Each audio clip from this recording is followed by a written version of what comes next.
குழந்தை ஆசைப்படுறது எல்லாமே வாங்கி கொடுக்கணும்னு அவசியமே கிடையவே கிடையாது. நான் எப்பவுமே சொல்லுவேன், குழந்தைகளுக்கு நம்ம சேர்த்து வைக்கக்கூடிய பெரிய சொத்து என்ன?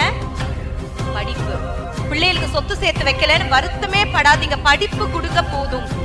என்னைக்கு நான் என் பிள்ளைகளுக்கு சொத்து சேர்த்து வைக்கணும்னு நான் நினைக்கிறேனோ அந்த பிள்ளைங்க சொந்த காலில் நிற்காது. அந்த சொத்தை காப்பாற்றுற அளவுக்காவது அவங்களுக்கு நாலேஜ் வேணும்ல. நல்ல பிள்ளைகளுக்கு சொத்து சேர்த்து வைக்க வேண்டிய அவசியம் இல்லை. சரியா வளர்க்கப்படாத குழந்தைகளுக்கு சொத்து சேர்த்து வச்சு பிரயோஜனம் இல்லை.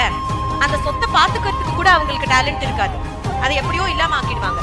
என்னைக்குமே இந்த கார் உனக்கு தான், இந்த வீடு உனக்கு தான், உனக்கும் உங்க அண்ணனுக்கும் தான், தயவு செஞ்சு சொல்லாதீங்க இது எதுவுமே உனக்கு கிடையாது, எல்லாமே அம்மாக்கு தான், அம்மா தான் இங்க இருக்க போறாங்க, உனக்கு ஒன்றும் கிடையாது, உனக்கு படிப்பு மட்டும் தான் கொடுப்பேன், கடைசி வரைக்கும் உனக்கு அதுதான் இருக்கும்னு சொல்லி வளங்க. அப்பதான் ஏன் படிக்கணும், ஏன் நல்லா வரணும், ஏன் ஒரு பெரிய உத்தியோகத்துக்கு போகணும் அப்படின்னு ஒரு தாட்டே அந்த குழந்தைக்கு வரும்.